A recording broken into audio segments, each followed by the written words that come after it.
girls would let the boy ask the girl, hey, would you like to dance? I mean, no one does that anymore, you know what I mean? So the difference is like... What makes you want to attend college events like Malhar? What inspires you to be a part of such an event?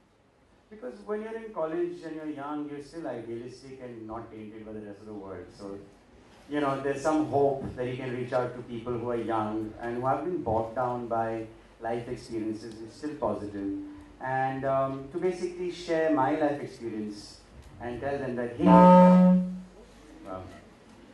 you know, it's not going to be easy, but the only way change will happen, the only way anything good can come out is if you hold on to the ideas that you have today and never let the world put them down. One more. Speaking of change, how much of a change do you experience when you interact with young kids all the time in events like these? I mean, I grew up, 80s, 90s, before the whole 24-hour television culture hit, you know. I mean, I was fairly young, I was 14 when we went 24 hours. And I think I'm part of that generation which saw just a shift in outlook to life, in choices and experiences that young people make. We still we still have that culture back in the 80s where you would sit and let the girls would let the boy ask the girl, hey, would you like to dance? I mean, no one does that anymore, you know what I mean? So the difference I see in young people today is they're much more westernized, they mature a lot faster. I went to study, actually I didn't go to Mumbai University, damn Wikipedia. I went to LA, and for me there was, even though I come from an urban background, I was still culture shocked at 18. But then when I came back to India, over the next 5-6 years, I just saw that other kids who were 18 when I was 18 were just like the kids I met in LA. There was not much difference. That's the differences I'm seeing, and there's good and bad to that, you know.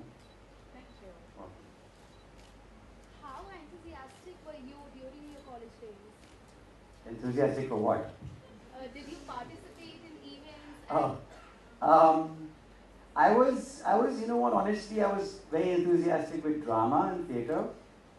I don't think I was good at anything else. Really. And I used to draw, I used to do storyboards. I did at 17 some ads storyboards. So I went to art college originally because that was the only other thing outside of acting that I felt I could do.